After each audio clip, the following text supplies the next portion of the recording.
Imaginez une arme qui, pendant un siècle et demi, fut considérée comme absolument invincible. Une mécanique de mort parfaite, brisant des empires de la Grèce jusqu'à l'Inde. Imaginez maintenant ce mécanisme se transformer en un amas de corps impuissants en une seule journée brumeuse. Dans ce récit, nous n'analyserons pas simplement une bataille, mais l'effondrement d'une civilisation entière. Vous découvrirez comment l'arrogance des rois a conduit au massacre le plus sanglant et le plus absurde de l'histoire antique, où les éléphants de guerre et les chars à faux ont commencé à exterminer leurs propres soldats. Nous dévoilerons le secret de l'escroquerie politique la plus cynique de Rome.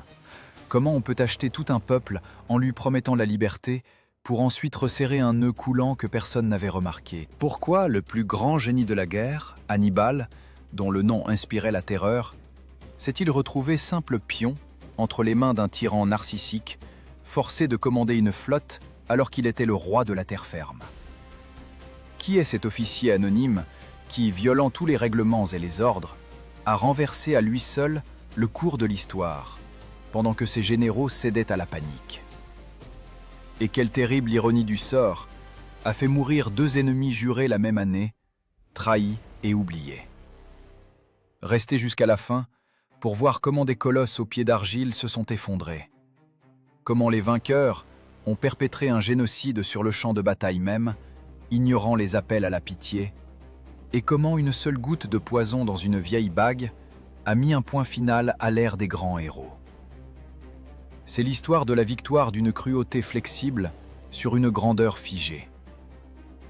Imaginez qu'un mur avance vers vous. Pas un mur métaphorique, mais un mur bien réel, fait de cuir de taureau tanné, de bronze et de corps humains. Mais le plus effrayant, ce ne sont pas les boucliers. Le plus effrayant, c'est ce qui dépasse devant eux. Une forêt. Une forêt dense et mortelle de fer acéré. 6 mètres de frêne. La Sarisse. Ce n'est pas une lance, c'est, bon sang, un élément architectural de mort. Vous êtes au premier rang, et 5 pointes vous visent simultanément. Vous ne pouvez pas les atteindre. Vous ne pouvez pas les parer. Tout ce que vous pouvez faire, c'est prier Mars et attendre que ce rouleau compresseur hérissé de pointes vous réduise en poussière sanglante. C'est ainsi qu'apparaissait la phalange macédonienne, l'algorithme idéal de la guerre. La Joconde de la tactique, peinte avec le sang des ennemis. Pendant 1 siècle et demi, cette formation fut considérée comme invulnérable. C'était un dogme, une axiome. Le soleil se lève à l'est, l'eau mouille, et la phalange macédonienne ne connaît pas la défaite en attaque frontale. Philippe II l'a inventé, Alexandre le Grand s'en est servi pour forcer les verrous du monde de la Grèce à l'Inde, et ses héritiers en ont fait un culte. Mais toute perfection a un prix, et ce prix, c'est la stagnation. Regardez ces rangs, 16 hommes de profondeur. La densité est telle que vous sentez le souffle de votre voisin sur votre nuque. C'est un monolithe, un organisme unique. Tant qu'il avance sur un terrain plat, c'est le dieu de la guerre. Mais que se passe-t-il si le terrain n'est pas plat? Que se passe-t-il si l'ennemi ne veut pas jouer selon les règles et rester immobile en attendant le coup? Les rois macédoniens ont oublié de se poser ces questions. Ils ont vaincu si longtemps qu'ils ont fini par croire en leur propre divinité. Or, l'histoire, tel un enquêteur cynique, ne pardonne pas l'arrogance. Pendant ce temps, à l'ouest, par-delà la mer Adriatique, montait une force d'une toute autre nature. Rome. Une république qui avait survécu non grâce au génie d'un seul homme, mais grâce à l'obstination féroce de tout un peuple. La légion romaine n'était pas un monolithe, c'était un réseau neuronal. Regardez leur formation vue d'en haut. Ce n'est pas un mur, c'est un échiquier. Des manipules, de petites unités autonomes séparées par des intervalles. Pour un stratège macédonien, cela ressemble à de la folie. Des trous dans la formation, nous allons les écraser. Mais les Romains ne voyaient pas cela comme une faiblesse, mais comme de l'oxygène. Ces intervalles permettaient à la légion de respirer, de se contracter, de s'étirer, de remplacer les combattants fatigués par des troupes fraîches en plein carnage. Si la phalange était un marteau, lourd et maladroit, la légion était un essaim de frelons. Rappelez-vous ce qu'écrivait Polybe. Il ne se contentait pas de noter des dates, il essayait de comprendre la physique du processus. Il posait la question qui fâche. Pourquoi une formation qui a conquis l'Asie a-t-elle soudainement commencé à craquer de toutes parts? La réponse ne réside pas dans les muscles, mais dans la géométrie. Le Macédonien, avec sa sarisse, est prisonnier de son arme. Ses deux mains sont occupées par la lourde hampe. Il n'a pas de bouclier pour se couvrir, juste une petite pelta au coude. Si l'ennemi perce la palissade de lance, le phalangite est un homme mort.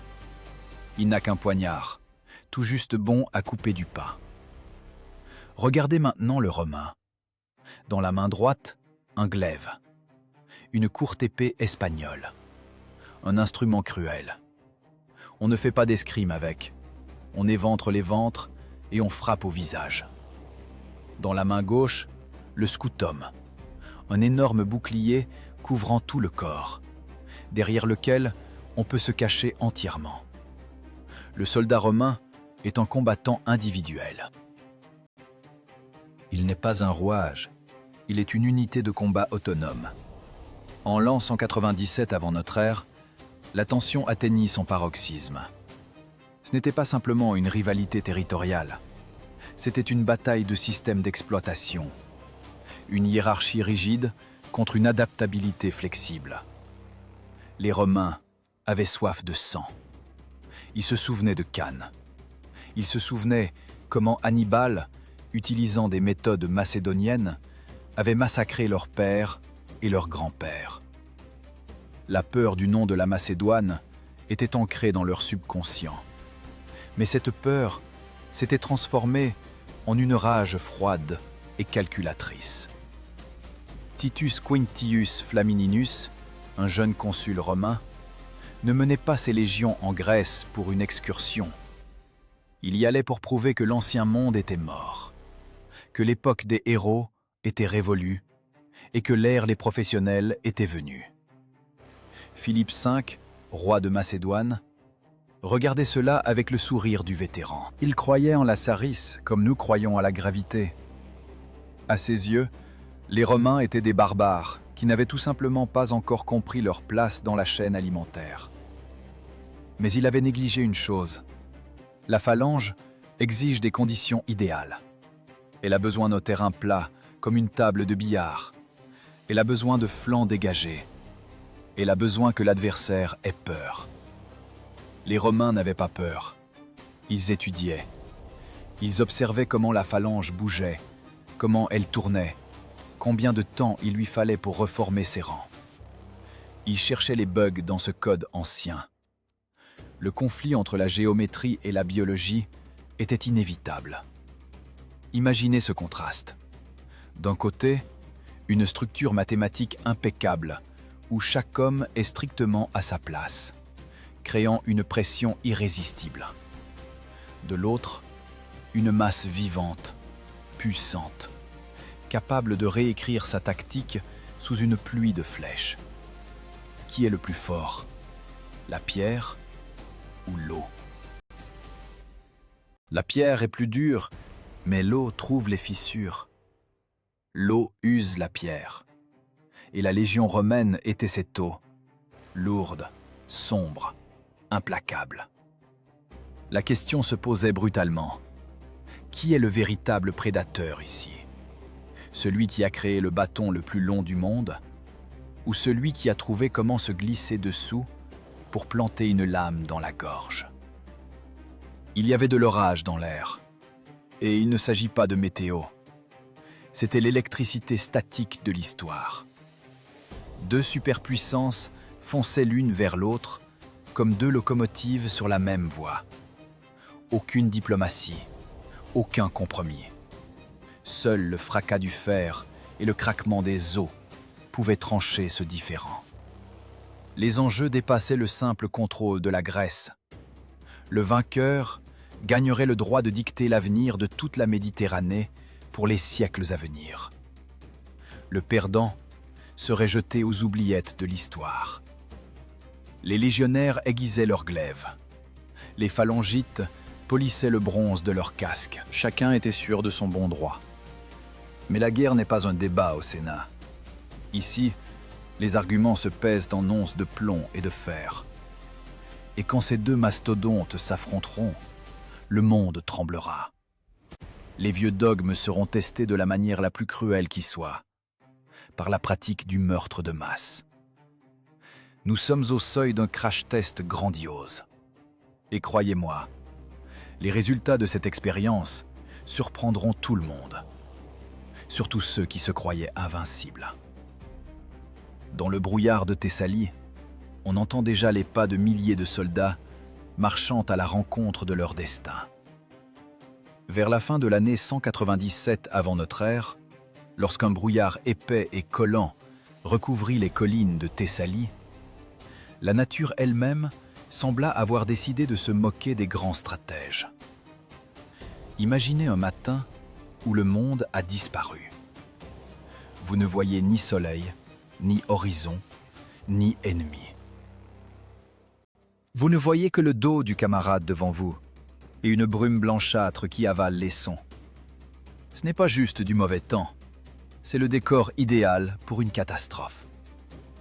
Ni Philippe V, ni Titus Quinctius Flamininus ne cherchaient la bataille ce jour-là. Les deux généraux avançaient à tâtons, comme des boxeurs aveugles dans une chambre noire, essayant de toucher l'adversaire avec les jabs de leurs éclaireurs. Personne de sensé ne déploierait une phalange sur un terrain que les locaux appelaient cynocéphale, les têtes de chiens. Regardez ce paysage. Ce n'est pas un stade pour une parade. C'est une crête de collines abruptes et rocailleuses, coupée de ravins, de broussailles et d'affleurements rocheux. Pour la légion romaine, avec sa structure cellulaire flexible, c'est juste un inconvénient. Le légionnaire peut sauter par-dessus un ruisseau, contourner un rocher, se reformer en marchant. Pour la phalange macédonienne, c'est un arrêt de mort. Rappelez-vous ce que nous avons dit. La phalange est un monolithe, un cristal unique. Jetez un cristal sur des pierres, il se brisera. Dès que 16 rangs d'hommes commencent à escalader des pentes, la géométrie meurt. La formation se brise. Entre les soldats qui devraient être épaule contre épaule, des brèches se forment. Et une brèche dans la phalange, c'est une invitation à la mort. Mais ce matin-là, la logique a reculé devant le chaos. Tout a commencé par une escarmouche absurde entre patrouilles. Des fourrageurs romains sont tombés sur des sentinelles macédoniennes. Cris, bruits d'épée, panique. Des messagers ont filé vers les deux camps en hurlant « L'ennemi est là! On nous massacre !» Et c'est là que le brouillard de guerre a agi au sens propre. Philippe, campé sur la crête des collines, ne voyait pas l'ensemble du tableau. Il recevait des rapports fragmentaires. « Nous repoussons les Romains, ils fuient !» C'était le piège de sa propre vanité. On lui rapportait une victoire dans une escarmouche mineure, et il a pris cela pour un signe des dieux. Le roi a cru que la chance lui souriait enfin et a commis l'erreur fatale. Il a donné l'ordre qui allait lui coûter son empire.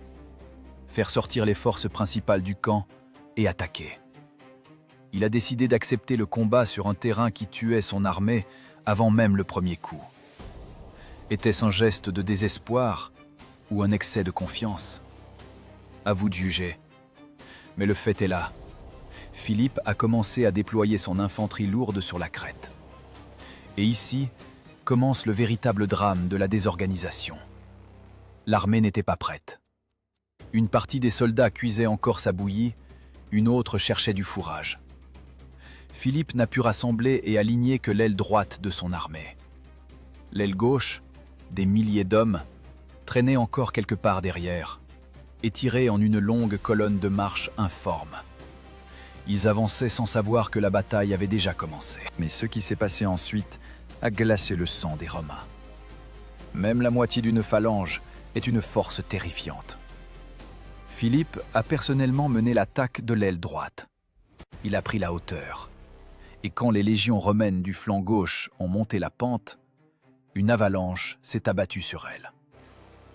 Le roi a ordonné de serrer les rangs et d'abaisser les sarisses.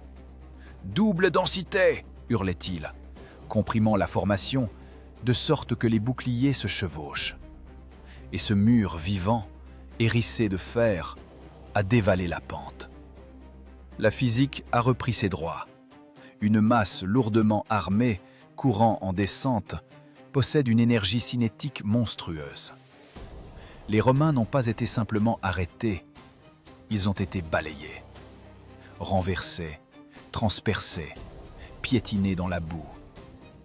Les premiers rangs de légionnaires s'empalaient sur des lances qu'ils ne pouvaient même pas atteindre avec leurs épées. Leurs boucliers, les célèbres scutum, craquaient sous les coups des lourdes sarisses. La ligne romaine a plié et a commencé à rompre. Les vétérans de la guerre contre Hannibal reculaient, incapables d'arrêter ce rouleau compresseur blindé. On aurait dit que le cauchemar de Cannes se répétait. Il semblait que la machine macédonienne allait simplement écraser, réduire l'infanterie romaine en chair à pâté et jeter les restes du haut des collines. Philippe triomphait. À travers le brouillard qui se dissipait, il voyait le dos des ennemis en fuite. C'était un moment de gloire. Il avait prouvé que la vieille école était encore vivante. Mais la guerre n'est pas un duel. Alors que sur un flanc, les Macédoniens criaient de joie, sur l'autre se déroulait une catastrophe. L'aile gauche de l'armée macédonienne, sous le commandement de Nicanor, avait enfin atteint la crête. Mais dans quel état? Essoufflés, fatigués après l'ascension, ils arrivaient sur le champ de bataille, non pas en formation unie, mais par groupes épars. Les commandants hurlaient, essayant d'aligner les hommes. Les soldats se bousculaient, ne sachant pas où se mettre. Ils n'avaient pas eu le temps de déployer la phalange. Ils n'étaient qu'une foule d'hommes armés, debout au sommet d'une colline. Et à ce moment précis, le brouillard s'est définitivement levé. Le soleil a illuminé ce tableau surréaliste. À droite, la formation parfaite et victorieuse de Philippe écrasant les Romains. À gauche, le chaos et la confusion de Nicanor. L'armée macédonienne s'est retrouvée coupée en deux, comme un corps dont le bras droit serait un boxeur musclé et le bras gauche un fouet paralysé. Titus Quintius Flamininus, voyant cela, a compris instantanément. C'était sa seule chance. Il n'a pas cherché à sauver ceux que Philippe massacrait. Le général romain a parié sur l'agression. Il a jeté toutes ses réserves, l'aile droite des légions, les éléphants et l'infanterie légère, non pas au secours de ses camarades mourants, mais droit au centre de ce chaos sur le flanc gauche macédonien. Avez-vous déjà vu une meute de loups se jeter sur un troupeau de moutons qui n'a pas eu le temps de se regrouper? Ce fut un massacre. Les éléphants romains, ces tanks antiques, ont percuté les rangs non formés des Macédoniens. Les hommes volaient de tous côtés, terrifiés.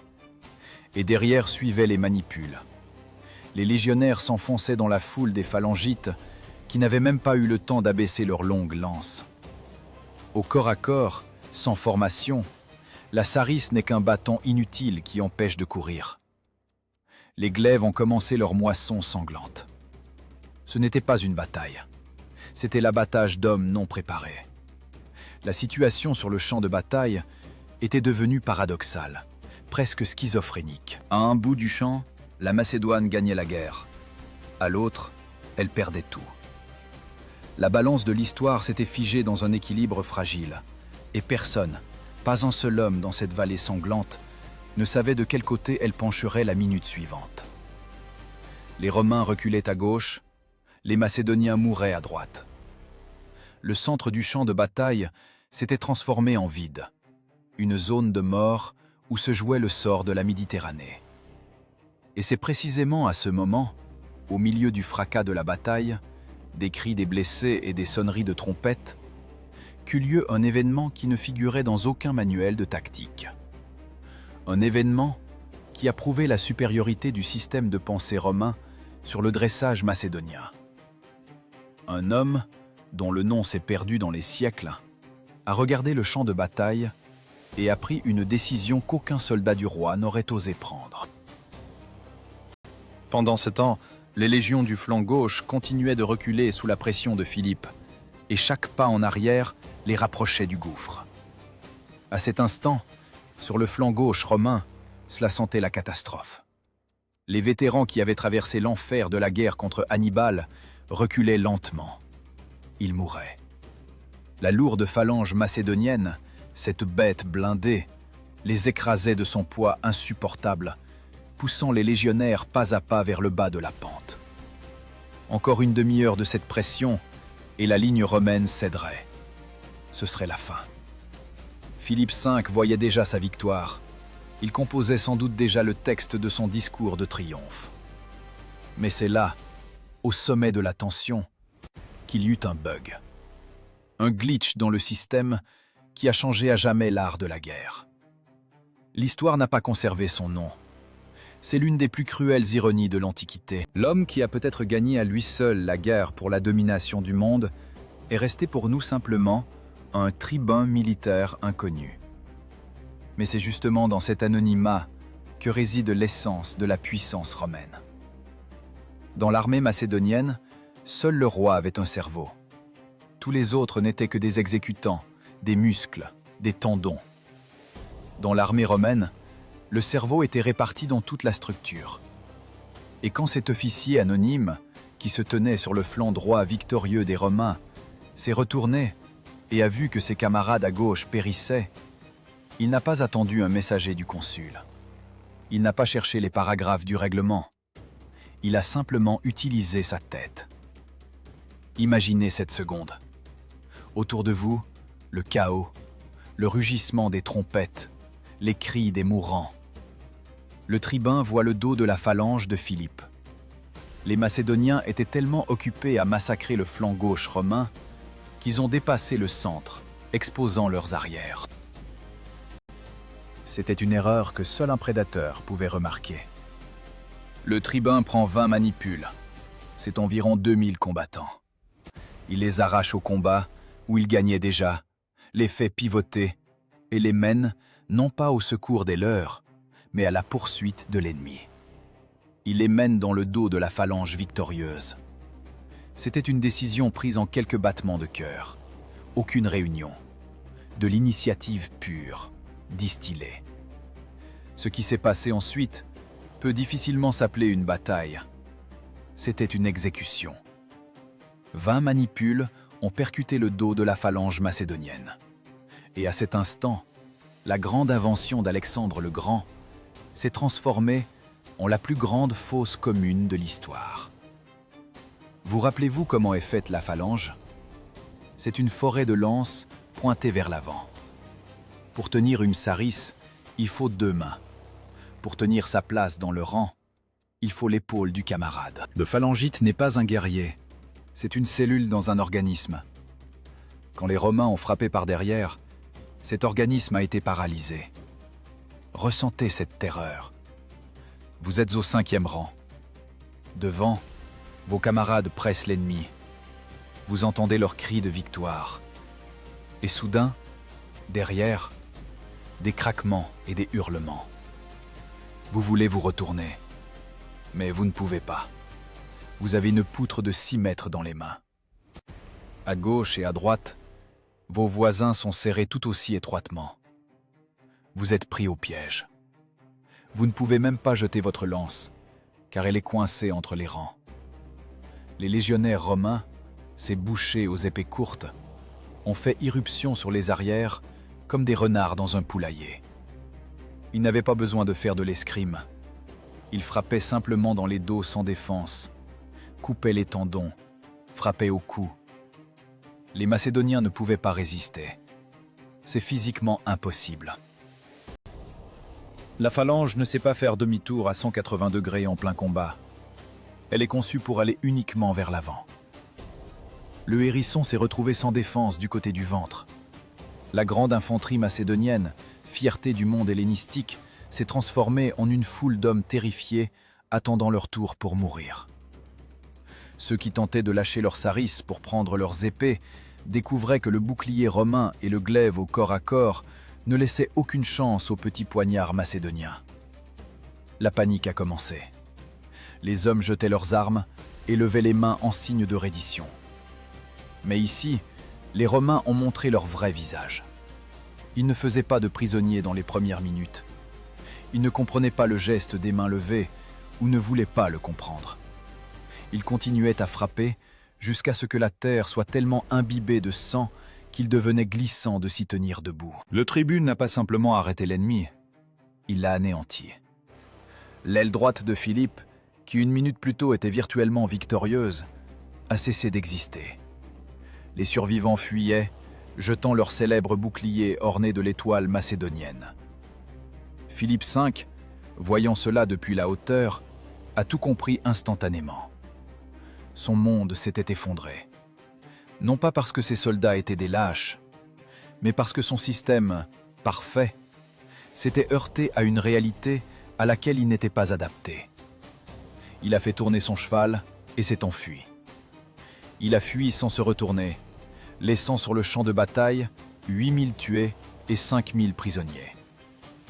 Il n'y a pas laissé simplement des hommes, il y a laissé le mythe de l'invincibilité de la phalange. Quand le soleil a commencé à se coucher derrière les collines de Thessalie, tout était fini. Les légionnaires romains erraient parmi les montagnes de cadavres, achevant les blessés et ramassant les trophées.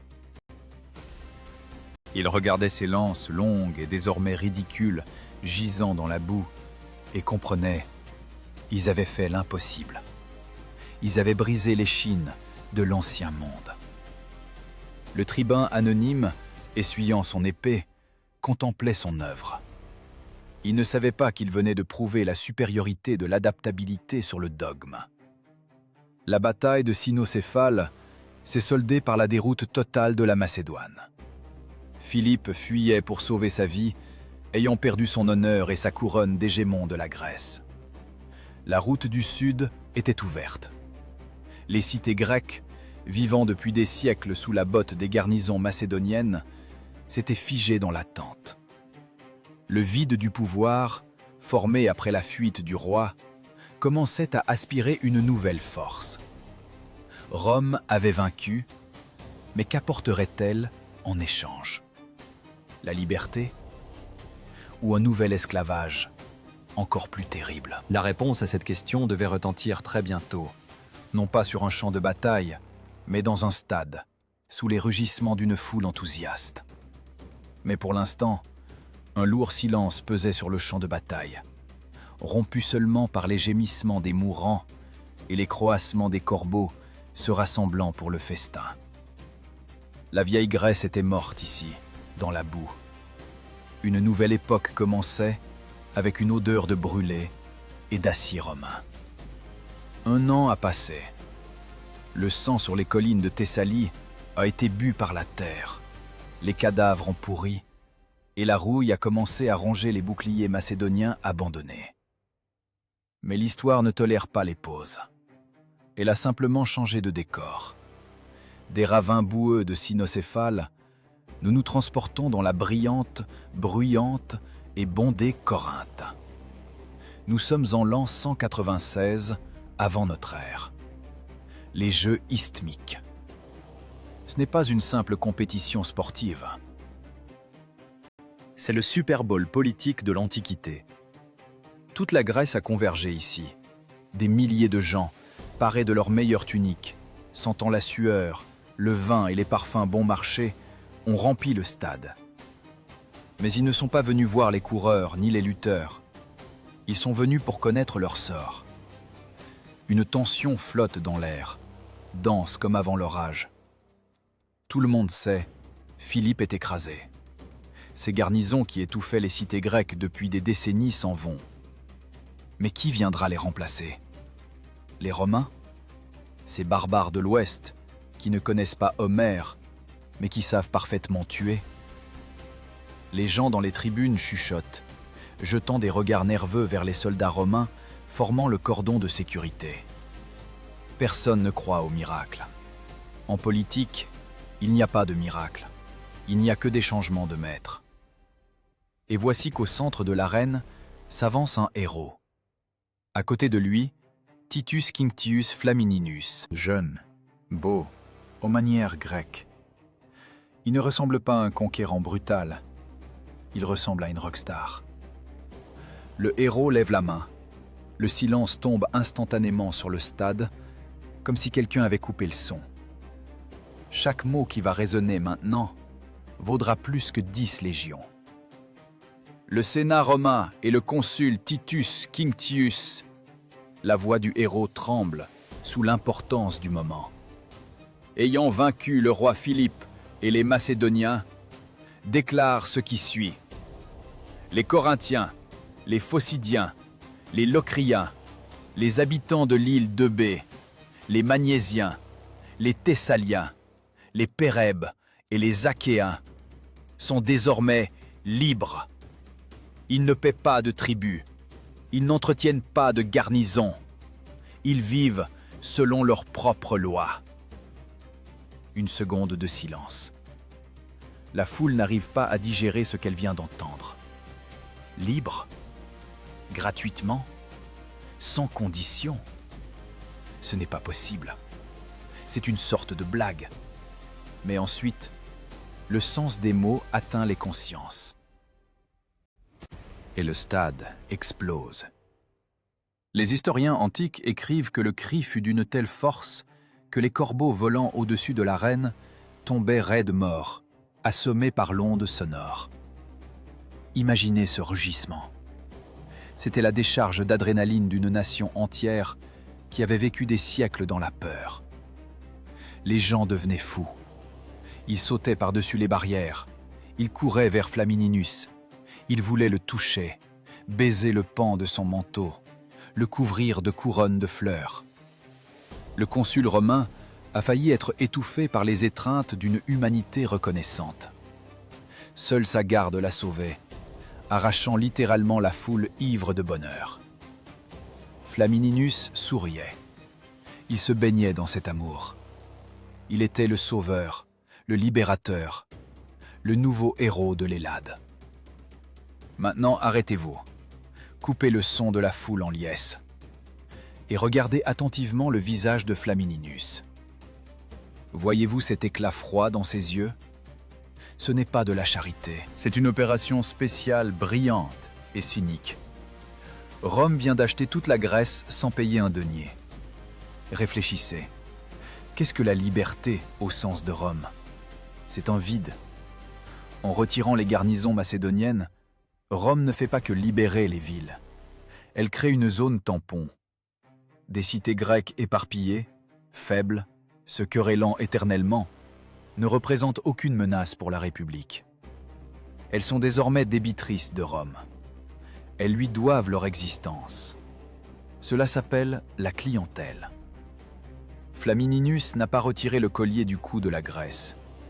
Il a simplement remplacé la lourde chaîne de fer rouillée de la Macédoine par un fil de soie fin, invisible. Il n'écorche pas le cou, il semble léger. Mais essayez de faire un écart, et vous comprendrez que la soie étrangle bien plus efficacement que le fer. C'était un piège diplomatique de niveau génial. En déclarant la liberté, Rome a privé ses ennemis de leur atout principal, la haine de la population locale. Désormais, quiconque irait contre Rome passerait non pour un libérateur, mais pour un tyran, attentant à la sainte indépendance des Grecs. Flamininus a gagné la guerre sans tirer un seul coup. Il a transformé la Grèce en protectorat, en forçant les Grecs eux-mêmes à le supplier. Mais cette médaille brillante avait un revers, et un revers très sombre. En quittant physiquement la Grèce, en retirant les légions, mais en restant politiquement, Rome a créé une dangereuse illusion, un vide de pouvoir. La Grèce, ivre de liberté, a soudain compris qu'elle n'avait pas de protecteur. Philippe est brisé et humilié. Il est enfermé dans ses frontières. Les Romains sont loin, de l'autre côté de la mer. Et les villes riches, les routes commerciales et les ports stratégiques sont restés sans surveillance. Pour les prédateurs plus gros, cela ressemblait à une porte ouverte sur une salle au trésor, à une invitation à dîner. À l'est, dans la lointaine Syrie, un homme suivait attentivement ce spectacle de la libération, un homme que de tels gestes théâtraux n'impressionnaient pas. Antiochos III. On l'appelait le Grand, et non sans raison. Il avait restauré l'empire d'Alexandre à l'est, marché jusqu'en Inde, et maintenant, ses appétits grandissaient de jour en jour. Il regardait la carte et voyait ce que la foule en liesse à Corinthe ne voyait pas. La Grèce est désormais un no man's land. Antiochos était un homme de la vieille école. Il croyait en la force, en l'or et aux éléphants. Il considérait les Romains comme des parvenus qui avaient simplement eu de la chance. La liberté de la Grèce, pensait-il en souriant dans sa barbe. Parfait. Cela signifie que la Grèce est libre pour que je puisse la conquérir. Les ambitions du roi des rois enflaient comme des voiles au vent. Mais il lui fallait un plan. Il lui fallait quelqu'un qui sache comment tuer des Romains. Quelqu'un qui sache briser leur ordre en échiquier. Et le destin, comme pour se moquer de la paix d'Apamée, lui fit un cadeau. Un fugitif arriva à sa cour, se cachant des limiers romains. Un homme sans patrie, sans armée, mais avec un nom qui faisait trembler les mères romaines penchées sur le berceau de leurs enfants. L'esprit le plus dangereux de sa génération. Hannibal Barca. Deux géants se rencontrèrent. L'un avec les ressources illimitées et une armée capable de boire les rivières. L'autre avec une soif de vengeance inassouvie et un cerveau tactique génial. Cette alliance pouvait bouleverser le monde. Il semblait que le puzzle s'assemblait parfaitement. Mais l'histoire leur réservait une mauvaise blague. Il y avait trop de génie et trop peu de bon sens dans une même pièce. Imaginez une pièce où il y a moins d'air que d'ambition. Éphèse, le palais des Séleucides. Ici, parmi la soie, l'or et l'odeur écœurante des encens, se jouait le sort du monde. Mais il ne se jouait pas sur les cartes de l'état-major, mais dans les miroirs troubles de la vanité humaine. Sur le trône siège Antiochos III. On l'appelle le Grand, et il croit vraiment à cet adjectif. Il a restauré l'empire d'Alexandre en Orient, il a marché avec son armée jusqu'en Inde, ses éléphants ont piétiné les terres de Bactriane. Il se considère comme l'élu, la nouvelle divinité de la guerre. Pour lui, Rome n'est qu'une bande de parvenus, de barbares de l'Ouest, qui ont trébuché par hasard sur la grandeur et n'ont pas encore compris à qui ils ont affaire. Dans cette cage dorée, entre un homme dont le nom fait se réveiller les sénateurs romains en sueur froide, Hannibal Barca, il a vieilli, il a perdu un œil, il est en fuite. Rome l'a mis à prix, et Carthage, sa ville natale, a trahi son meilleur fils pour ne pas fâcher les nouveaux maîtres du monde. Hannibal est désormais un exilé, un loup solitaire venu dans une meute de chacals.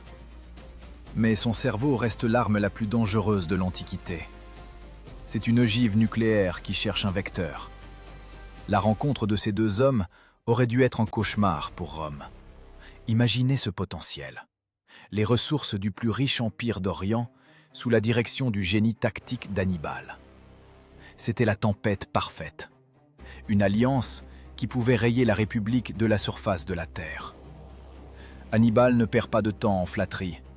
Il s'approche de la table et pose sa main sur la carte. Pas sur la Grèce, non. Son doigt pointe l'Italie. « Donnez-moi 10 000 fantassins et 1000 cavaliers », dit-il, d'une voix où résonne le crissement du fer. « Donnez-moi une flotte. Je débarquerai en Afrique, soulèverai Carthage, puis je frapperai en plein cœur.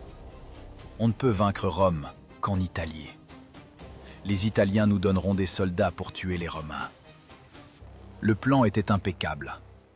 Hannibal connaissait la psychologie de l'ennemi. Il savait que Rome tirait sa force de son système d'alliance, et que si l'on frappait cette fondation, l'édifice s'écroulerait. Il proposait à Antiochos une stratégie de blitzkrieg. Pendant que les Romains s'affaireraient en Grèce, un second front s'ouvrirait chez eux. C'était une stratégie dictée par le calcul froid et l'expérience de 15 ans de guerre en territoire ennemi. Mais Antiochos n'écoutait pas la stratégie.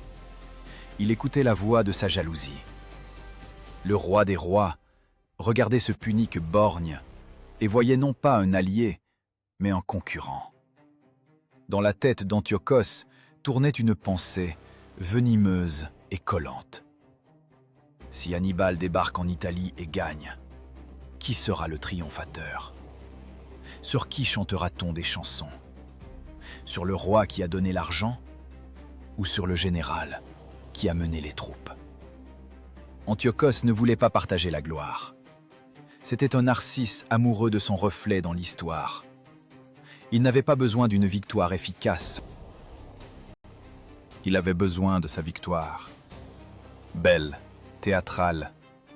Le roi rejette le plan d'invasion de l'Italie. Il regarde Hannibal de haut, comme un maître regarde un domestique. « Tu seras utile, dit-il, mais la guerre est l'affaire des rois. » C'est à ce moment que l'orgueil a signé l'arrêt de mort de tout un empire. Antiochos décide qu'il mènera lui-même l'armée, et pas en Italie, mais en Grèce. Il veut être le libérateur de l'Hellade. Il veut entrer dans Athènes sur un cheval blanc, sous une pluie de pétales de fleurs. Il choisit la voie de la moindre résistance, la voie des parades, pas des batailles. Hannibal, ce génie tragique, comprend tout. Il voit comment Antiochos, aveuglé par son propre éclat, marche droit dans le piège. Il existe une légende selon laquelle Antiochos montra un jour à Hannibal sa gigantesque armée, étincelante d'or et d'argent, et demanda « Penses-tu que cela suffira pour les Romains ?» Hannibal, avec l'ironie meurtrière qui lui était propre, répondit « Je pense que cela suffira, bien que les Romains soient très avides. » Il voulait dire que cela suffirait comme butin, mais pas comme force militaire. C'était la tragédie classique de l'incompréhension de la nature de la guerre. Antiochos pensait que la guerre était de l'arithmétique. Celui qui a le plus de soldats et d'or a raison. Hannibal savait que la guerre est une mathématique supérieure de l'esprit et de la manœuvre. On ne peut pas ensevelir la légion romaine sous l'argent. On ne peut pas l'effrayer avec des vêtements bigarrés. Il faut la briser, longuement et douloureusement, en arrachant des morceaux de chair. Antiochos n'y était pas prêt. C'était un roi de parquet, habitué à ce que les ennemis s'enfuient à la seule vue de ses éléphants. On écarta Hannibal. On donna au plus grand général de l'époque le commandement d'une poignée de navires. On en fit un amiral, alors qu'il était le roi de la terre ferme. C'est comme utiliser un microscope pour enfoncer des clous. Antiochos avait peur que le génie du Carthaginois n'éclipse sa propre grandeur. Il préféra donc perdre, mais rester le chef, plutôt que gagner, mais partager le succès. À l'automne de l'an 192, Antiochos traverse vers la Grèce. Il emmène avec lui des forces dérisoirement faibles, seulement 10 000 hommes et 6 éléphants. Pourquoi si peu ? Parce qu'il croyait à sa propagande. Il pensait que dès que son pied toucherait le sol grec, toutes les cités se soulèveraient contre Rome et lui apporteraient les clés des villes. Il pensait que son nom était une formule magique. Quelle erreur monstrueuse. Les Grecs n'aimaient peut-être pas les Romains, mais ils n'étaient pas idiots. Ils voyaient la petite armée d'Antiochos et comprenaient « Ce roi est un bluff ». Personne ne se pressait de mourir pour un homme qui n'avait pas daigné amener assez de soldats pour sa propre protection. Au lieu d'une marche triomphale, Antiochos reçut un accueil froid et des portes fermées. Il s'enlisa en Grèce centrale, perdant son temps en festins interminables et en épousant une jeune grecque, tandis que la machine de guerre romaine, lentement, en grinçant, mais inéluctablement, commençait à lancer ses volants d'inertie. Le Sénat à Rome ne riait pas de la bêtise du roi. Le Sénat agissait. Les légions embarquaient déjà à Brindisier. Hannibal regardait cela et se taisait. Ses conseils avaient été rejetés. Son talent avait été jeté à la poubelle. Il ne lui restait plus qu'à observer comment l'histoire, tel un mauvais réalisateur, répétait le même scénario. Antiochos menait son armée vers un lieu dont le nom inspirait le respect à quiconque avait lu Hérodote. Il décida de tenir la défense aux Thermopyles. Le roi pensait qu'en se plaçant là où s'étaient tenus jadis les 300 Spartiates, il recevrait automatiquement leur gloire et leur chance. Il ne savait pas que les Romains lisaient aussi des livres d'histoire, et ils les lisaient beaucoup plus attentivement. Dans le défilé des Thermopyles, se préparait la scène de l'une des farces les plus humiliantes de l'histoire militaire. 11 ans après la victoire sur Hannibal, l'histoire décida de jouer une mauvaise plaisanterie à l'humanité et organisa une séance de grandiose déjà-vu.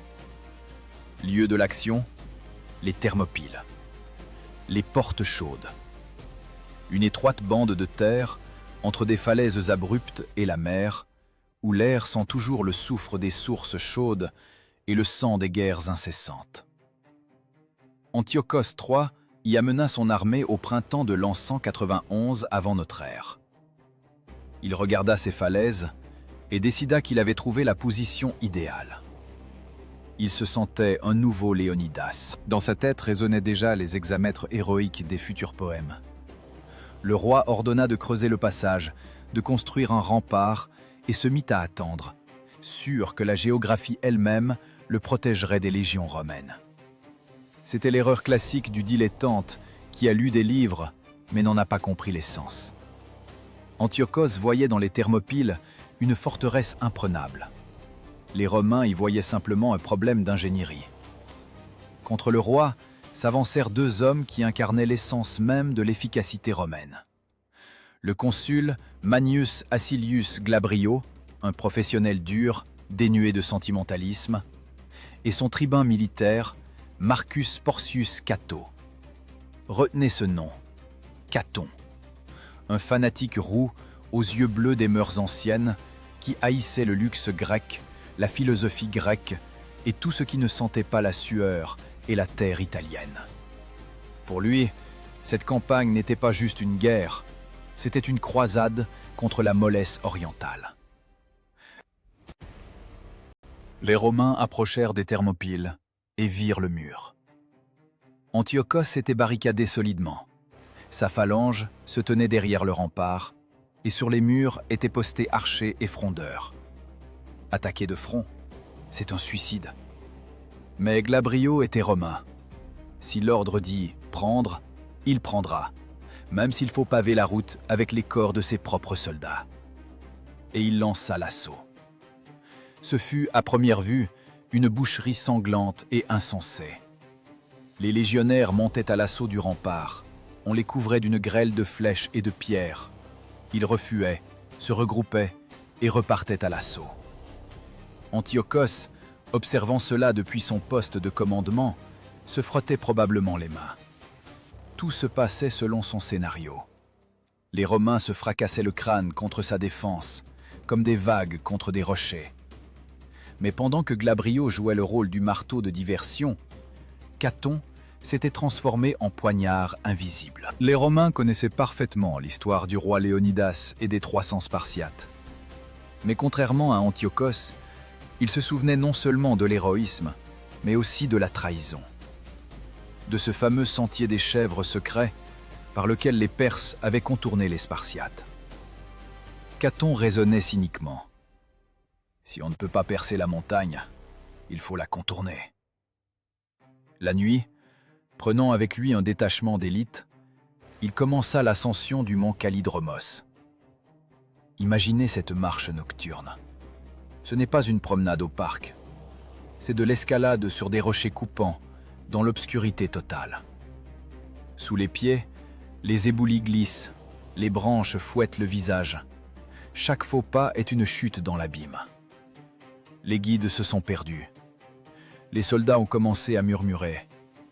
Il semblait que la nature elle-même était contre eux. Mais Caton, cet homme de fer, marchait personnellement en tête, tirant les combattants épuisés sur les corniches. Ils avançaient, s'orientant aux étoiles et à l'instinct animal de leur commandant. Ils ne cherchaient pas la gloire. Ils cherchaient la gorge de l'ennemi. Antiochos n'était pas idiot. Il connaissait l'existence du sentier. Il y avait placé une garde, 2000 Étoliens, ses alliés. Mais les Étoliens commirent la même erreur que le roi. Ils décidèrent que les Romains ne grimperaient pas dans les montagnes la nuit. Ils dormaient ou étaient assis nonchalamment près des feux, sûrs de leur sécurité. Quant à l'aube, dans la brume matinale, les légionnaires de Caton surgirent soudainement de derrière les rochers. Les Étoliens n'eurent même pas le temps de comprendre ce qui se passait. Une escarmouche brève et brutale. Les Romains les balayèrent simplement du sommet, comme une avalanche balaie les arbres. La voie vers les arrières était ouverte. En bas, dans le défilé, la bataille battait son plein. La phalange d'Antiochos repoussait avec succès une nouvelle attaque de Glabrio. Le roi s'apprêtait déjà à célébrer la victoire, et soudain, du bruit derrière. Un cri qui part des derniers rangs et roule vers l'avant comme une vague d'horreur. Les soldats se retournent et voient une image cauchemardesque. Dévalant la pente de la montagne, droit dans leur dos, descend un détachement romain. Frais, méchant, assoiffé de sang. Caton menait ses hommes vers le bas, non pas au pas, mais en courant, utilisant l'inertie de la descente pour renforcer l'impact. À ce moment, l'histoire cessa d'être une tragédie pour se transformer en farce. Les 300 Spartiates de Léonidas, se retrouvant encerclés, restèrent pour mourir afin de couvrir la retraite de l'armée grecque. Ils devinrent une légende. Antiochos III, se retrouvant encerclé, devint la risée de tous. Dès qu'il vit les Romains sur ses arrières, toute sa superbe, toute sa grandeur de roi des rois s'évaporèrent. La panique commença. Ce n'était pas une retraite tactique, c'était une fuite animale. La phalange, prise en étau des deux côtés, par Glabrio de front et Caton de dos, se désagrégea. La grande armée se transforma en un troupeau de moutons terrifiés, s'agitant dans un étroit sac de pierre. Les Romains firent irruption dans le camp d'Antiochos. Le massacre fut monstrueux. De toute l'armée du roi, seule une poignée de cavaliers entourant Antiochos lui-même réussit à s'échapper. Il filait loin des Thermopyles, sans se retourner, renversant au passage ses propres soldats. Son visage était blessé par une pierre, ses dents cassées, sa belle tunique déchirée. Le nouveau Léonidas courait si vite qu'il devançait ses propres nouvelles. Les Romains se tenaient sur le champ de bataille jonché de cadavres, en vêtements orientaux, et riaient. C'était le rire méchant et triomphant des vainqueurs qui venaient de déboulonner un nouveau mythe. Ils avaient prouvé au monde entier, l'histoire ne se répète pas d'elle-même. Ce sont les hommes qui la font. Et si l'un apprend des erreurs du passé, alors que l'autre ne fait que copier la forme extérieure, alors le second court à la catastrophe. La bataille des Thermopyles de l'an 191 devint le tombeau de la réputation d'Antiochos. Il n'a pas seulement perdu une armée, il a perdu la face. La Grèce était perdue pour lui à jamais. Le roi s'enfuit par la mer vers Éphèse, espérant que les Romains s'arrêteraient sur le rivage. Naïf. Il avait réveillé la bête, et la bête avait senti le sang. Le Sénat romain ne s'intéressait plus simplement à la défense de la Grèce. Désormais, il s'agissait de punition. Caton, essuyant le sang étolien de son épée, regardait vers l'est. Là-bas, où par-delà la mer s'étendait l'Asie riche, grasse et satisfaite. La machine de guerre romaine changea de vitesse. Les Thermopyles n'étaient qu'une porte qu'ils avaient enfoncée à coups de pied. Maintenant, il fallait entrer dans la maison et tout y briser. Et quelque part dans un port, regardant le retour honteux du roi, se tenait Hannibal. Il ne dit pas un mot. Son œil unique regardait l'horizon avec tristesse et compréhension. Il savait ce qui allait suivre. Il connaissait les Romains mieux que quiconque. Ils viendraient ici. La mer ne peut pas les arrêter. Et la prochaine bataille ne serait pas pour l'honneur, mais pour la survie. La farce était finie. La véritable tragédie de la chute du grand empire des Séleucides commençait. La guerre est un virus. Elle mute, change de forme et saute par-dessus toutes les barrières de quarantaine. Après la honte des Thermopyles, le conflit ne s'est pas apaisé, il a simplement changé d'état. De la terre ferme, il s'est déversé sur l'eau mouvante et incertaine. Rome a compris. Pour achever la bête dans sa tanière, il faut traverser la mer Égée. Mais la mer n'est pas la terre. Ici, la légion est impuissante. Ici, règne le bois goudronné, le vent et la géométrie des voiles. Et c'est précisément ici, parmi les embruns salés et le grincement des mâts, que s'est joué l'un des actes les plus tragiques de ce drame. L'acte de l'humiliation du plus grand génie de l'époque. Regardez sur le pont amiral de la flotte syrienne. Qui voyez-vous? Ce n'est pas un marin né, avec du sel marin dans les veines. C'est Hannibal Barca, l'homme qui a fait plier les Alpes, l'homme dont la cavalerie a réécrit les manuels de tactique à Cannes. Maintenant, il se tient sur le pont, regardant l'horizon, et il a la nausée. Pas à cause du mal de mer, mais à cause de l'absurdité de la situation. Antiochos III, dans son infinie sagesse, a confié au meilleur général terrestre du monde le commandement de la flotte. C'est comme obliger Michel-Ange à creuser des fossés. Hannibal devait mener l'escadre phénicienne pour faire la jonction avec les forces principales du roi, mais les Rhodiens lui barrèrent la route. Rhodes, à cette époque, c'est les forces spéciales navales de l'Antiquité. Leurs capitaines connaissaient chaque haut fond de la mer Égée, leurs navires étaient plus rapides que la pensée, et les équipages travaillaient comme un mécanisme d'horlogerie unique. Hannibal comprenait, c'est la fin. Il avait plus de navires, mais il n'avait pas la qualité. Ses équipages syriens et phéniciens avaient été recrutés parmi les paysans et les marchands de la veille. Ils avaient peur de la mer.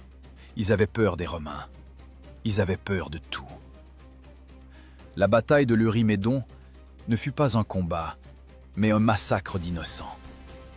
Le grand tacticien essayait de manœuvrer, essayait de créer des pièges, mais ses navires lourds et maladroits n'arrivaient tout simplement pas à suivre les trières agiles des Rhodiens.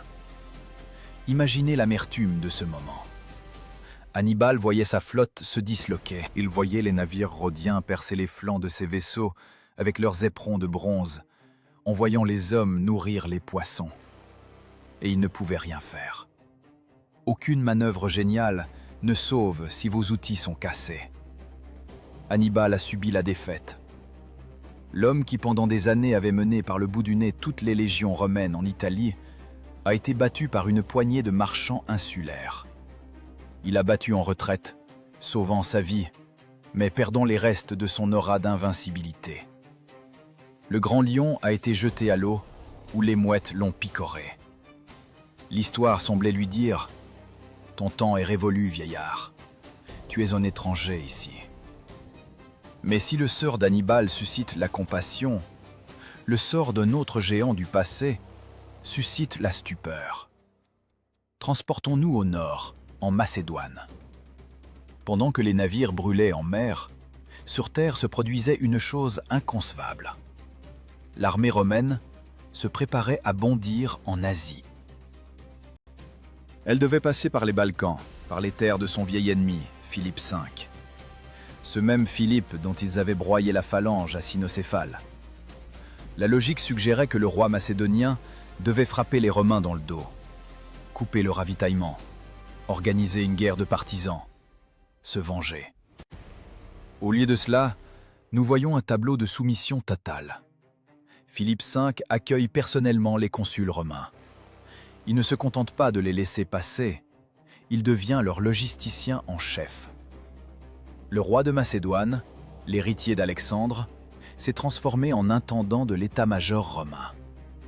Il a ordonné de paver les routes pour que les sandales romaines délicates ne s'enlisent pas dans la boue. Il a jeté des ponts sur les rivières de montagnes tumultueuses pour que les légions ne se mouillent pas les pieds. Il a ouvert ses greniers royaux et sorti des milliers de mesures de grains pour nourrir les soldats qui tuaient ses sujets quelques années auparavant. C'était le summum du cynisme politique et de l'humiliation humaine.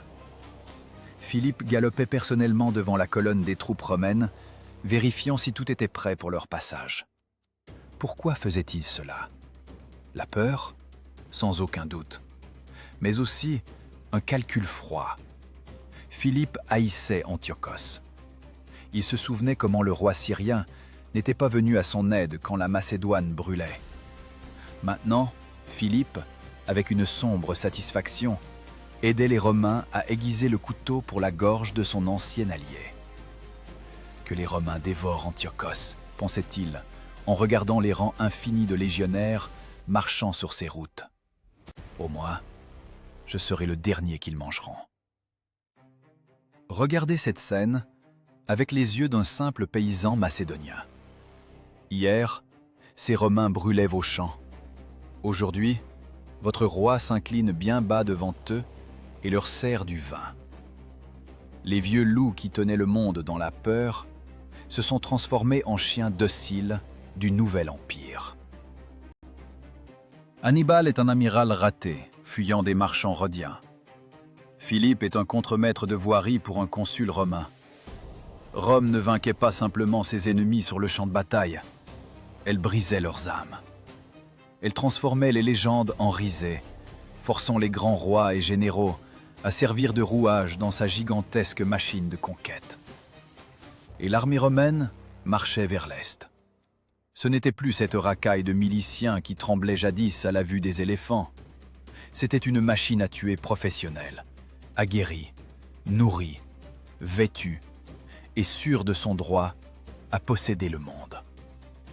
À la tête de cette armée marchaient deux frères. Lucius Cornelius Scipion, le commandant formel, et son frère, Publius Cornelius Scipion l'Africain. L'homme même qui avait vaincu Hannibal à Zama. Le vainqueur d'Hannibal allait achever Antiochos, et l'humilié Philippe l'y aidait. La boucle était bouclée. Les légions atteignirent l'Hellespont. Un étroit détroit séparait l'Europe de l'Asie. C'était un Rubicon à l'échelle mondiale. En le traversant, Rome cessait d'être simplement une forte puissance régionale. Elle devenait un empire mondial. Antiochos, paniqué, tenta de proposer la paix, mais il était trop tard. La diplomatie s'était arrêtée là où commençaient les routes romaines construites par des mains macédoniennes. Le volant de la guerre avait pris une telle vitesse que seul un grand sang pouvait l'arrêter. Un très grand sang. Dans l'air flottait le pressentiment de quelque chose de grandiose et de terrible. L'Asie, riche, molle, pleine d'or et d'orgueil, gisait devant les légions comme un animal sacrificiel. Les Scipions regardaient l'autre rive non comme des invités, mais comme des maîtres venus récupérer des dettes. Le vieux monde vivait ses derniers jours. L'époque des leaders charismatiques touchait à sa fin. L'ère du système arrivait, impitoyable et efficace, comme un coup de glaive sous les côtes. Et personne, ni Dieu ni héros, ne pouvait l'empêcher. Les légions posèrent le pied sur la terre d'Asie. Sentez comme l'air a changé.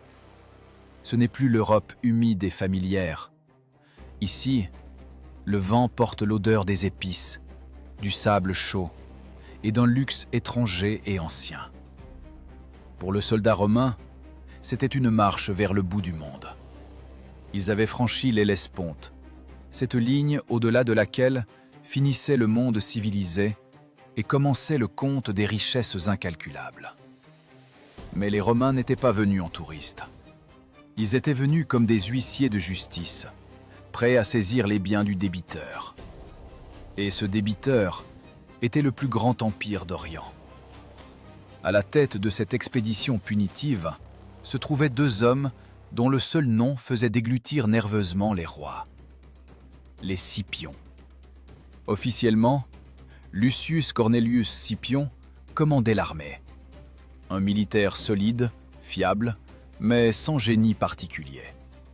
Mais à côté de lui, dans l'ombre de la tente de commandement, se trouvait le véritable architecte de la colère romaine. Son frère cadet, Publius Cornelius Scipion l'Africain, une légende vivante. L'homme qui avait brisé les reins d'Hannibal à Zama. Sa présence dans le camp agissait sur les soldats comme une drogue. Si le vainqueur d'Hannibal est avec nous, qui peut bien nous arrêter? Un petit roi en pantalon de soie, ne nous faites pas rire. Antiochos III, observant l'avancée de ce serpent de fer au cœur de ses domaines, commença à paniquer. Sa bravade s'évapora avec la brume matinale. Il comprit qu'il avait commis une erreur fatale en sous-estimant ces barbares. Le roi décida que le temps était venu pour ce qu'on savait faire le mieux en Orient, le marchandage. Il envoya aux Scipions son meilleur diplomate avec une proposition qu'il pensait impossible à refuser.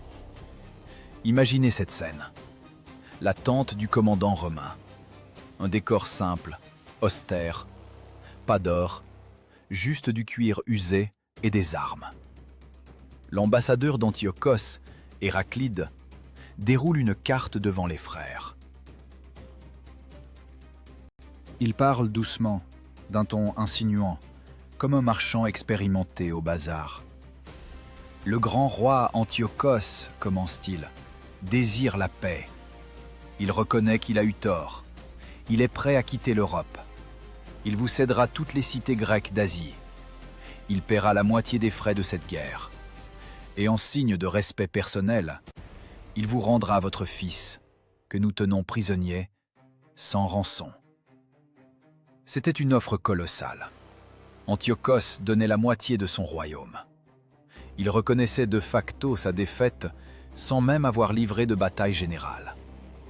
N'importe quel autre peuple, n'importe quel autre souverain aurait pris l'argent, signé la paix et serait rentré chez lui fêter son triomphe.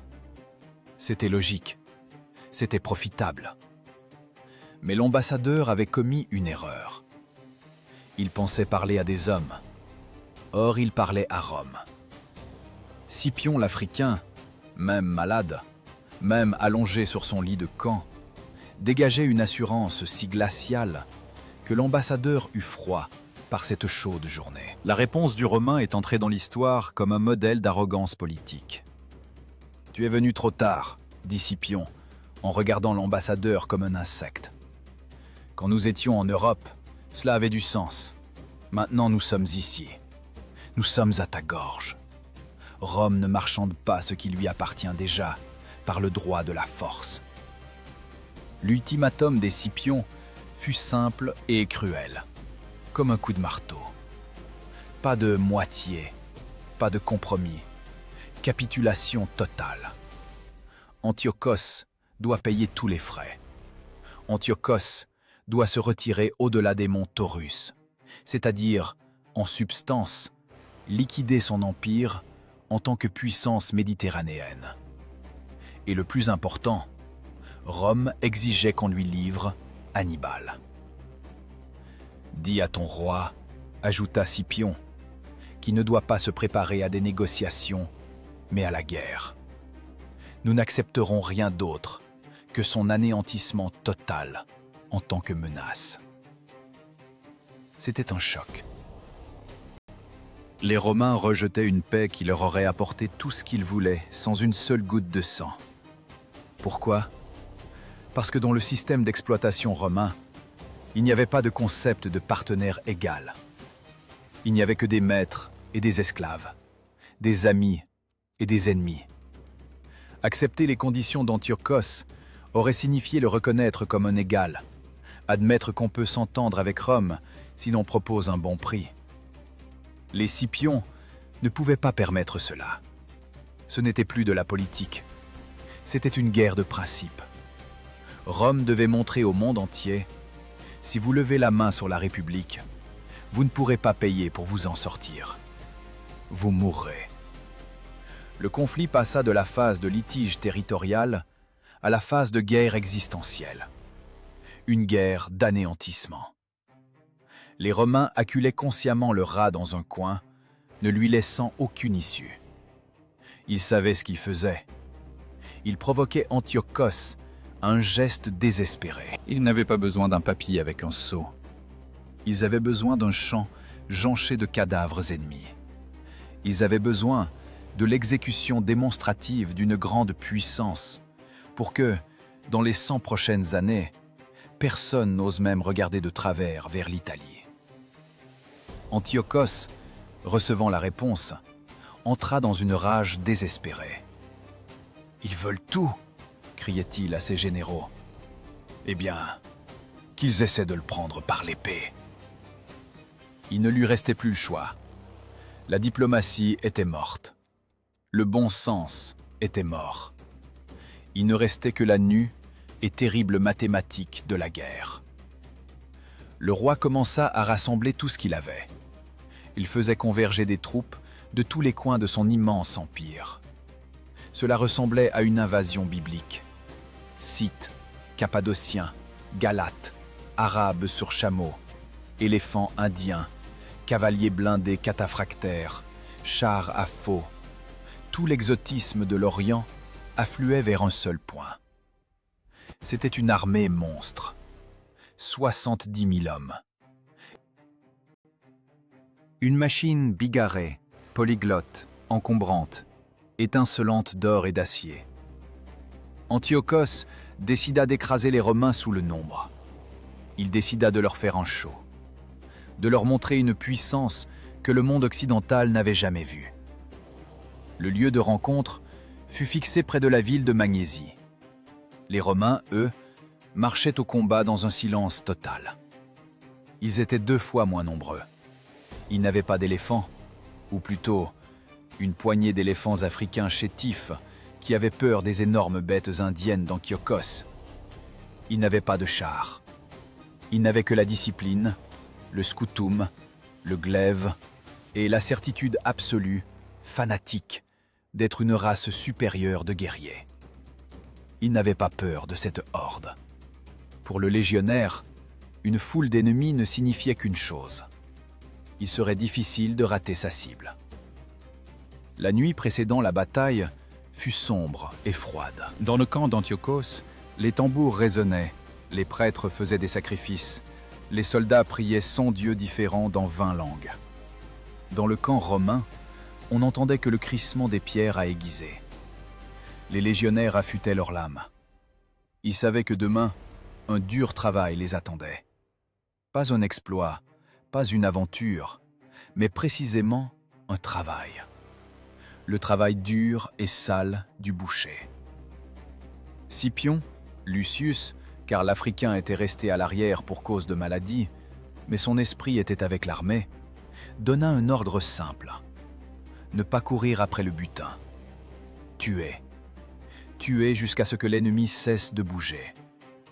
Le lendemain devait mettre un point final à la querelle des civilisations. Magnésie attendait sa moisson sanglante.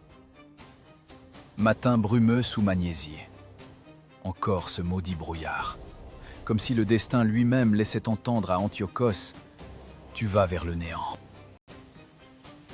Cette fois, la brume ne cachait pas des collines, mais une plaine gigantesque sur laquelle s'était alignée l'armée la plus bigarrée, la plus grotesque et la plus grande que ce siècle ait vue. 70 000 hommes. Vu d'en haut, cela ressemblait à une courte pointe cousue par un tailleur fou. Il y avait là des mercenaires galates au corps peint, des archers crétois, de la cavalerie mède, des cavaliers arabes sur des chameaux dont la puanteur effrayait les chevaux, et la fierté d'Antiochos, les cataphractaires blindés de la tête aux pieds. C'était une exposition des réalisations de l'économie militaire orientale. Mais au centre de toute cette splendeur se tenait un anachronisme. 16 000 phalangites.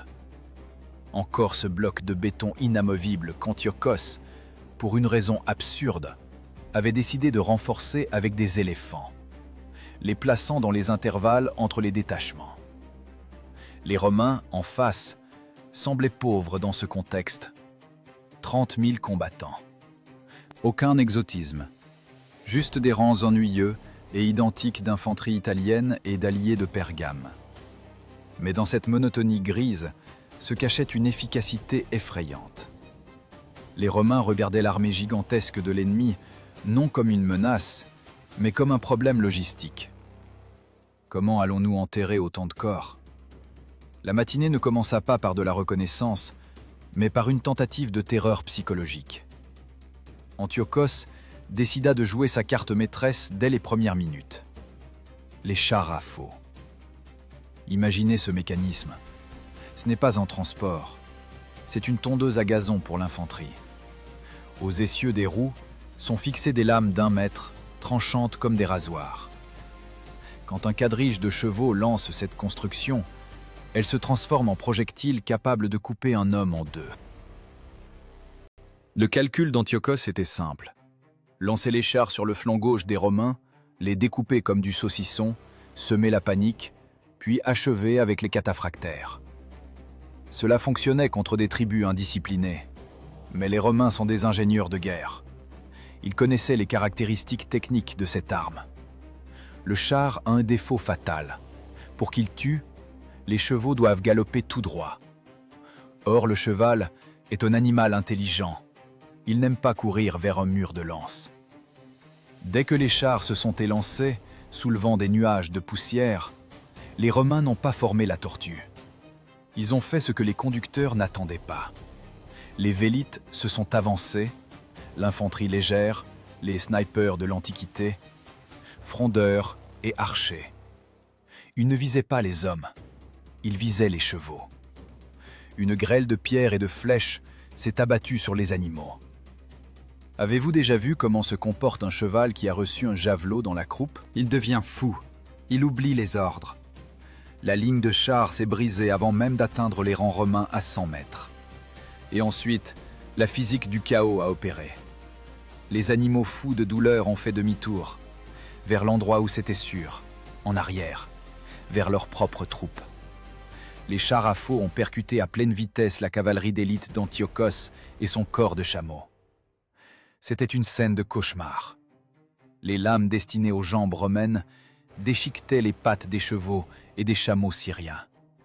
Les siens tuaient les siens. Cris d'hommes, rugissements d'animaux, craquements d'os. Le flanc gauche de l'armée d'Antiochos a cessé d'exister avant même d'entrer au combat. Il s'est transformé en hachis. Les Romains n'ont même pas eu à faire quoi que ce soit. Ils sont restés là, à regarder la machine de guerre orientale se dévorer elle-même. Mais ce n'était que le début. Voyant que le flanc de l'ennemi était dans le chaos, la cavalerie romaine a frappé dans la brèche. Les cataphractaires, cavaliers lourds et maladroits enfermés dans le fer, ne pouvaient pas manœuvrer dans cette cohue. On les faisait tomber de cheval, et comme des tortues retournées, ils ne pouvaient pas se relever sous le poids de leur propre armure.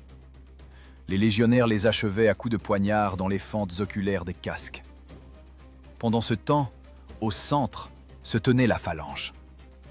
Et ce fut la tragédie de la statique. 16 000 hommes avec des sarisses. Ils étaient prêts pour un choc frontal. Ils s'attendaient à ce que les Romains, comme des barbares stupides, se jettent sur leurs lances. Mais les Romains ne se pressaient pas. Pourquoi? Ils voyaient que la phalange était coincée. D'un côté, le chaos de sa propre cavalerie, de l'autre, ses propres éléphants. Les légionnaires romains se sont approchés à distance de lancers de pilum. Et ils ont commencé une fusillade méthodique. Les lourds javelots perçaient les boucliers, cousant les phalangites deux par deux. Et puis, il est arrivé ce qui a définitivement enterré les espoirs d'Antiochos. Les éléphants. Ces tanks de l'Antiquité ne sont bons que lorsqu'ils vont de l'avant. Mais quand des javelots romains se plantent dans la peau tendre de la trompe, l'éléphant se transforme en une montagne de viande folle. Les animaux qui se tenaient dans les intervalles de la phalange ont paniqué. Ils ont commencé à piétiner les leurs. Les phalangites, serrés dans leur formation dense, ne pouvaient pas s'enfuir. Ils mourraient sous les pieds de leurs propres alliés. La formation s'est disloquée. La forêt de Lance s'est transformée en Chablis. Et c'est alors que la Légion est passée en mode hachoir. Les Romains ont dégainé leurs glaives et sont entrés dans les brèches. Ce n'était pas un combat d'ego, c'était le travail du boucher à l'abattoir. Les phalangites, ayant jeté leurs sarisses, tentaient de se défendre avec de petites épées, mais contre le bouclier romain et le coup d'estoc, ils n'avaient aucune chance. Les Romains avançaient, enjambant des montagnes de corps, travaillant de l'épée comme des machines à coudre. Au bas, estoc pas. Une mort disciplinée. Antiochos se trouvait à ce moment à l'autre bout du champ, sur son flanc droit. Ironie du sort, là-bas, il gagnait. Il avait repoussé les Romains jusqu'au camp. Il pensait gagner la bataille. Personne ne lui avait dit que son flanc gauche n'existait plus et que le centre était détruit. Quand il s'est enfin retourné et a vu ce qui se passait, son cœur a dû rater un battement. Au lieu de sa grande armée, il ne vit que des foules en fuite et des étendards romains s'élevant au-dessus d'une mer de cadavres. C'était la fin. L'effondrement total. 50 000 hommes gisaient morts sur la plaine de Magnésie. Les Romains en avaient perdu un peu plus de 300. Pensez à ces chiffres. Ce n'est pas une guerre. C'est le génocide de la caste militaire de l'Orient. Antiochos, le grand roi, fit tourner son cheval et s'enfuit, comme Philippe avant lui. Il fuyait, laissant l'Asie aux pieds des vainqueurs. Toute la puissance militaire de l'Empire séleucide, accumulée pendant des décennies, avait été détruite en un jour. Non par une manœuvre géniale, non par la ruse, mais simplement par la supériorité du système. L'ordre romain avait broyé le chaos oriental.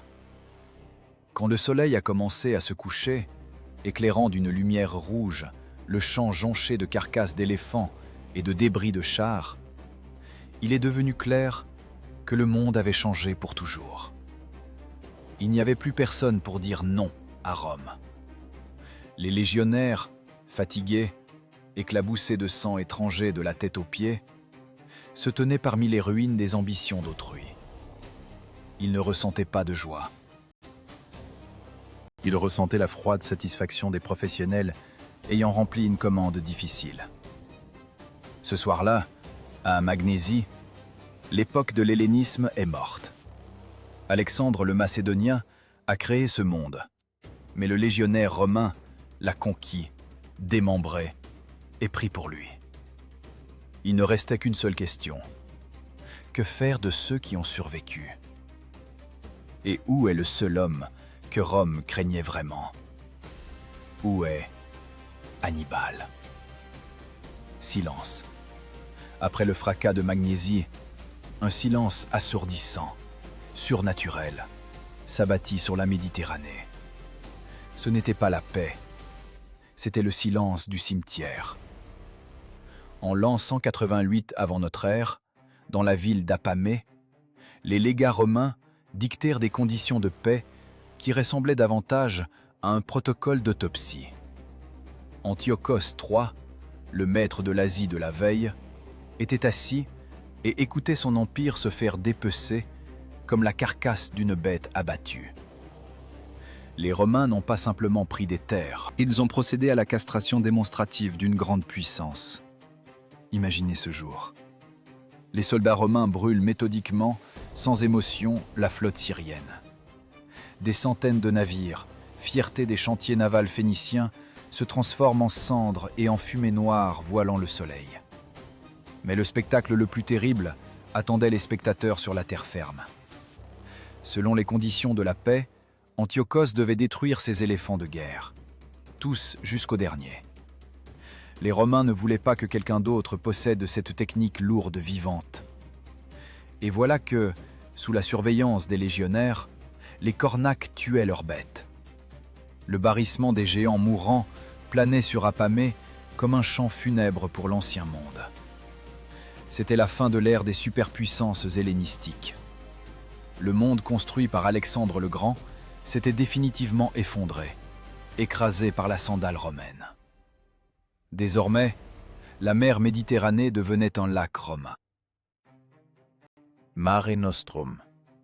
Personne ne pouvait mettre à l'eau un navire de guerre. Personne ne pouvait déclarer la guerre. Personne ne pouvait franchir une frontière sans un hochement de tête de Rome. Le système avait vaincu la personnalité. La Légion, cette machine sans visage mais fonctionnant impeccablement, avait broyé les génies solitaires. Mais il restait une épine, une ombre qui empêchait les sénateurs romains de dormir tranquilles. Hannibal. Même après avoir écrasé ses armées, même après avoir détruit sa ville, même après avoir humilié ses protecteurs, Rome avait peur. Cette peur était irrationnelle, presque mystique. Pour les Romains, Hannibal n'était pas un homme, mais un mauvais esprit de la guerre qui pouvait renaître de ses cendres à tout moment. La chasse à l'homme la plus massive de l'histoire antique commença. Hannibal fuyait. Crète, Arménie, Bithynie. Il errait dans les cours de petits rois, leur offrant ses services d'architecte et de stratège, construisant de nouvelles villes et des plans qui n'étaient pas destinés à se réaliser. Il était comme un vieux lion blessé, pourchassé par une meute de jeunes limiers hargneux. L'an 183 avant notre ère. Le village de Libissa, sur les rives de la mer de Marmara.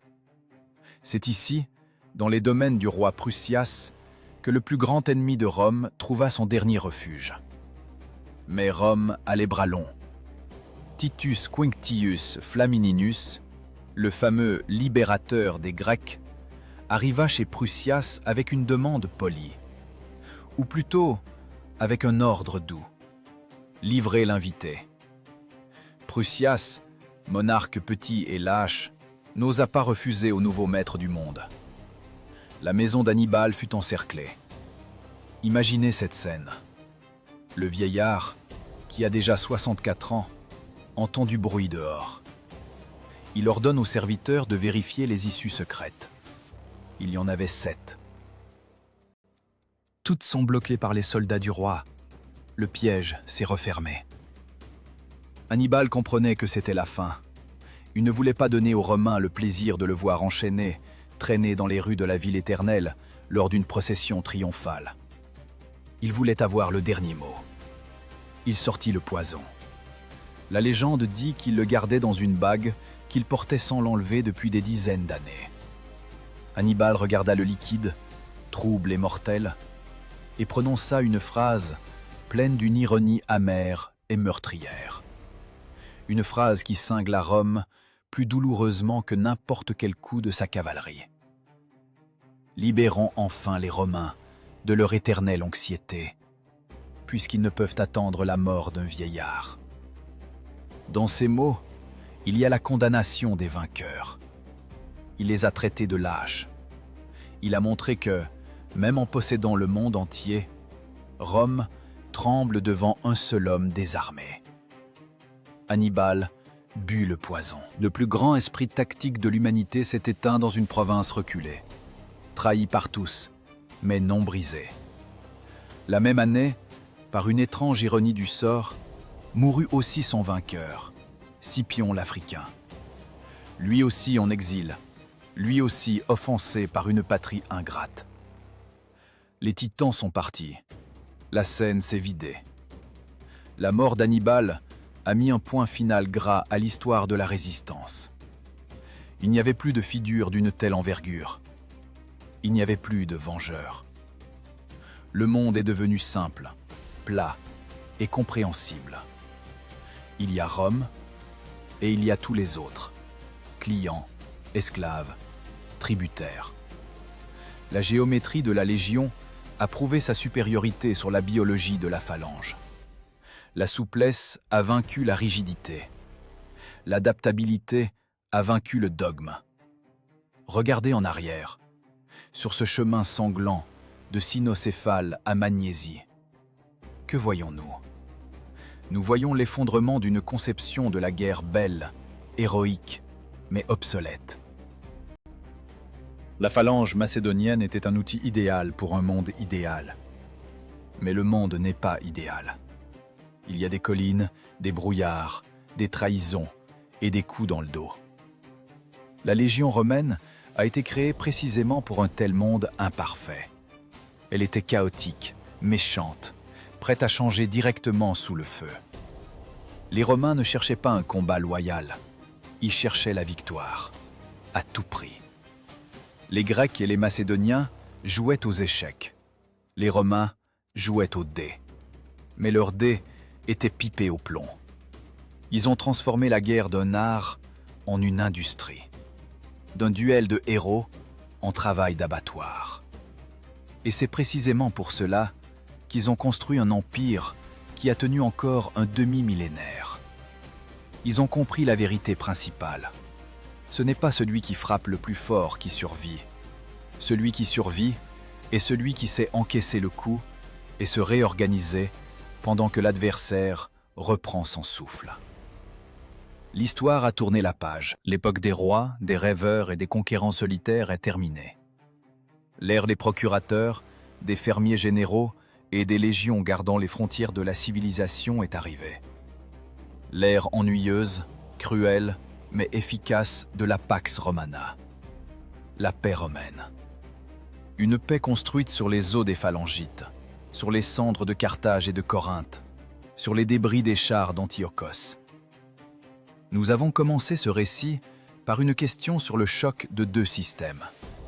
Maintenant, vous connaissez la réponse. La phalange était le marteau. La légion est devenue l'eau qui rouille le fer, use la pierre et coule les navires. L'eau gagne toujours. Mais, debout sur la tombe d'Hannibal, regardant les ruines du rêve hellénistique, posez-vous une dernière question. Qui a vraiment gagné à cette grande loterie de l'histoire? Celui qui a construit un empire éternel au prix de son âme, se transformant en machine à tuer? Ou ceux qui ont brûlé dans les flammes de la bataille, nous laissant des légendes sur l'honneur, la fureur et la grandeur tragique? Rome a obtenu le monde, mais les Grecs et les Carthaginois ont obtenu l'immortalité dans notre mémoire. Et que choisiriez-vous? La vie sur d'un rouage dans un système idéal? Ou l'éclat vif mais bref dans une formation condamnée? Décidez vous-même. Le tribunal de l'histoire est clos.